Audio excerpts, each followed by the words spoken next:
मैं WIM से Maharashtra president Sheikh शगुफ्ता शेख। हम यहाँ आपको आज बुलाने का मकसद हमारा ये है कि जो नीतीश रानी का जो बयान आया है और जो हमेशा निकलता है मुसलमानों के ख़िलाफ़ कुछ ना कुछ उनकी टिप्पणी, हम उस पर आज आप लोगों को यहाँ बुलाए हैं और हम अपनी तरफ से आपसे एक मैसेज देना चाहते हैं मुमरा की आवाम को।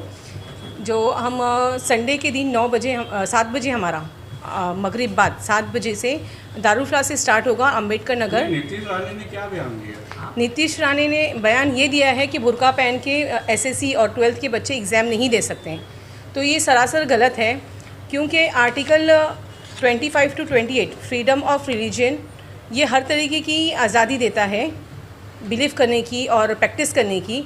इसमें आप किसी के साथ पार्शियलिटी नहीं कर सकते और किसी को धर्म के नाम पे आप रोक नहीं सकते। एक मंत्री जो है खुलेआम कह रहे हैं कि आप हिजाब पर पाबंदी लगाया जाए। उन्होंने भूसे साहब को एक लेटर दिया है, मगर आप इसको किस तरीके से देखती हो? देखिए, सबसे पहली बात तो नकाब वाली लड़कियां पहली बार नकाब में एग्ज़ाम देने नहीं जा रही है।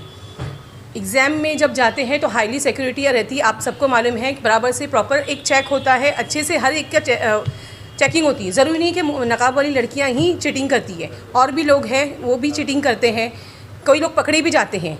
आप खाली नकाब वाली लड़कियों पे ये ब्लेम करके आप उन डायरेक्ट बुर्का उतारने की बात, हिजाब की बात, नकाब और हिजाब से आपको पर्सनल कुछ प्रॉब्लम है। नकाब और हिजाब में लड़कियां पहली बार एग्ज़ाम देने नहीं जा रही। इससे ये पता चलता है कि नीतीश रानी जो है वो पढ़ा लिखा नहीं है, वो एक जाहिल इंसान है जो कभी बोर्ड एग्ज़ाम देने नहीं गया, इसलिए उसे वहाँ के तरीके नहीं मालूम है कि बोर्ड एग्ज़ाम में क्या तरीके और क्या रूल फॉलो किए जाते हैं। और सिर्फ आप नकाब और हिजाब बार बार मुसलमान पे आ जाती है। आपके अंदर, नीतीश रानी के अंदर अगर हिम्मत है तो किसी सिख की पगड़ी उतार के बताए एग्जामिनेशन हॉल में, किसी बच्चे की, किसी भी उनके यहाँ के बच्चे की या उनके यहाँ की जो सरदारनियाँ होती हैं, जो प्रॉपर सरदारनियाँ आती हैं पगड़ी पहन के, ये लड़का ये लड़की, आप उनकी पगड़ी उतार के बता दीजिए। उनके हाथ में अगर जो उनके रिलीजियस के कड़े या कुछ होते हैं ऑर्नामेंट्स, अगर आप उतार के, आपके अंदर हिम्मत है, हम चैलेंज करते हैं, आपके अंदर हिम्मत है तो सिख के बच्चे को आप हाथ लगा के बताइए तो हम माने। क्यों कि सिख धर्म जो है अपनी धर्म के खिलाफ बोलने वाले के मुंह तोड़ देते हैं। इसमें कमी हमारे मुसलमान भाइयों की भी है, हमारी कौम की भी है, क्योंकि ये ऐसे जो नेपाली है इनको बर्दाश्त करते हैं।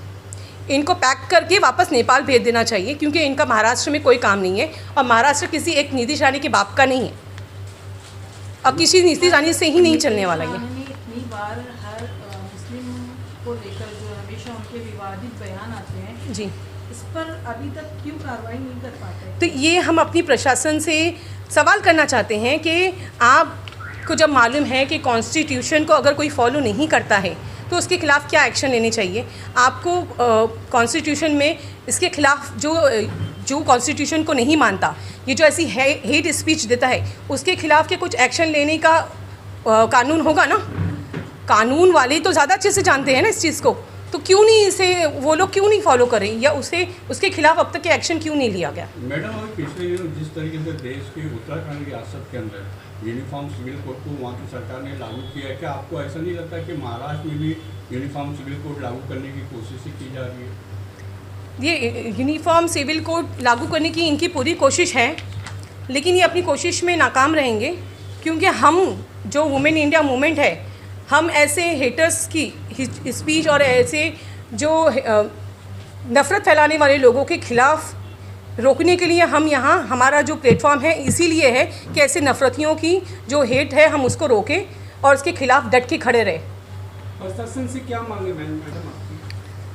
प्रशासन से हमारी ये मांग है कि ये सबसे पहले तो नीतीश रानी को उसकी पोस्ट से डिसमिस किया जाए, क्योंकि जब ये हमेशा का है, ये हमेशा हेट स्पीच देता है, देश के माहौल को ख़राब करने की पूरी कोशिश करता है।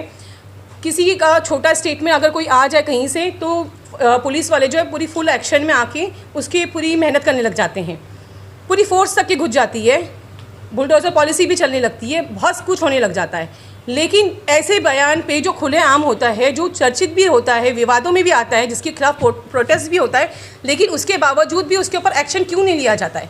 तो हमारी सरकार से डिमांड है कि ऐसे MLA को या ऐसे जो ये सेक्युलर जो नहीं है नेता, जो नफ़रत को फैलाते हैं, ऐसे उनको अपनी पोस्ट से फ़ौरन डिसमिस किया जाए, क्योंकि वो पोस्ट पे बैठने के लायक नहीं है।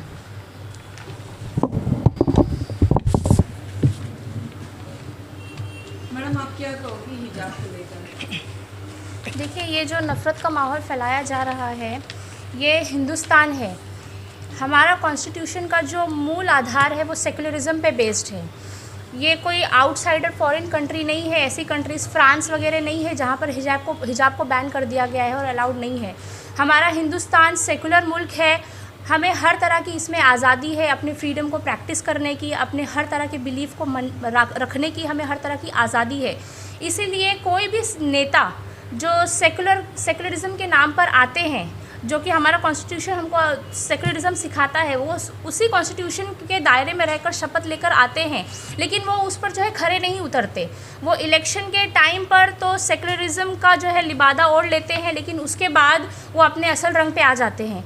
तो हम ऐसे पॉलिटिशियंस को ये कहना चाहते हैं, हम सरकार से हमारी ये अपील है कि ऐसे पॉलिटिशियंस को डिसमिस किया जाए। उन लोगों को जो है पॉलिटिक्स में रहने का कोई अधिकार नहीं है, जो जनता को जो है बराबरी से देख नहीं सकते। जिस तरह बाकी मज़हब के लोग अपने रिलीजन पर अमल कर सकते हैं, जिस तरह अभी हमने सुना कि सिख्स जो है अपने टर्बन्स पहन सकते हैं, बाकी रिलीजियस के लोग अपने जो भी रिलीजियस ऑर्नामेंट्स है उन्हें पहन सकते हैं, उसी तरह मुसलमान लड़कियां जो बुर्का ओढ़ना चाहती हैं वो बिल्कुल बुर्का ओढ़ सकती हैं। हमारा कॉन्स्टिट्यूशन पूरी तरह से जो है हमें आज़ादी देता है, तो कोई भी हमें इस चीज़ से रोक नहीं सकता। उत्तराखंड में जो वो कामयाब हो गए हैं यूनिफॉर्म सिविल कोड लागू करने में, महाराष्ट्र में वो कभी भी कामयाब नहीं होंगे, या किसी भी और स्टेट में हम उन्हें कभी भी कामयाब नहीं होने देंगे। हम बिल्कुल समझ रहे हैं ये उनका पहला स्टेप है, बुर्का बैन करना, उसके बाद और रिलीजियस चीज़ों को वो कट ऑफ करेंगे। तो ये जो चीज़ें वो कर रहे हैं हम उसे समझ रहे हैं और हम ये बिल्कुल होने नहीं देंगे। हम कंटिन्यूसली एहतजाज करते रहेंगे। इन्होंने जो है नीतीश रानी ने दादा भूसी को जो लेटर लिखा था, पर दादा भूसी का बयान आ रहा है कि उन्होंने अभी तक इस लेटर को पढ़ा नहीं है, और वो खुद मानते हैं कि जो स्टूडेंट्स है वो बहुत मेहनत करते हैं वो पढ़ाई वगैरह में, तो किसी भी इस पर हर किसी को वो बराबर से लेकर ही इस फैसले को करेंगे। अभी तक उन्होंने पत्र पढ़ा नहीं है और पत्र पर अभी तक कोई स्टेटमेंट नहीं दिया। तो आपकी आगे की रणनीति क्या है कि आप किस तरीके से इसके लिए आगे बढ़ेंगे? हम अपने एहतजाज से ही आगे बढ़ेंगे। हम सरकार को ये मैसेज देंगे प्रोटेस्ट करके। All over India, nation wide जो है हमारा women India movement nation wide ये प्रोटेस्ट लॉन्च करेगा, और हर जगह जहां हमारी पार्टी एक्टिव है हर जगह हम प्रोटेस्ट करेंगे और सरकार को ये स्ट्रॉन्ग मैसेज देंगे। जिस तरह जो है योगी हैं जो कि अपना भगवा चोला ओढ़ कर जो है पूरे स्टेट का सर्वे कर सकते हैं, हर जगह जा सकते हैं, उन्हें आज़ादी है। तो ये आज़ादी सिर्फ चीफ मिनिस्टर के लिए नहीं है, ये आज़ादी आम जनता के लिए भी है कि जो बुर्का ओढ़ना चाहते हैं, एग्ज़ाम देना चाहते हैं, बुर्का ओढ़ कर जाना चाहते हैं, वो जा सकते हैं और कोई भी रोक नहीं सकता।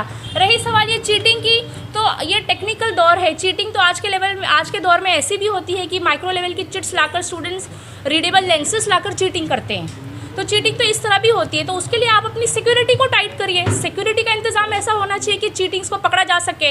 ये कोई जो है बात नहीं है कि आप चीटिंग का सहारा लेकर जो है बुरखे पर बैन करना चाह रहे हैं। तो ये हम आपकी साजिश को कतई कामयाब नहीं होने देंगे। आपने इसके लिए कोई प्रोटेस्ट वगैरह अभी सोचा है? जी, हम संडे को, आने वाले संडे को इंशाल्लाह जो है प्रोटेस्ट इसके लिए हम करेंगे। दारुल फलाह से लेकर अंबेडकर चौक तक हम मार्च निकालेंगे मगरिब के बाद 7 to 9 मगरिब के बाद।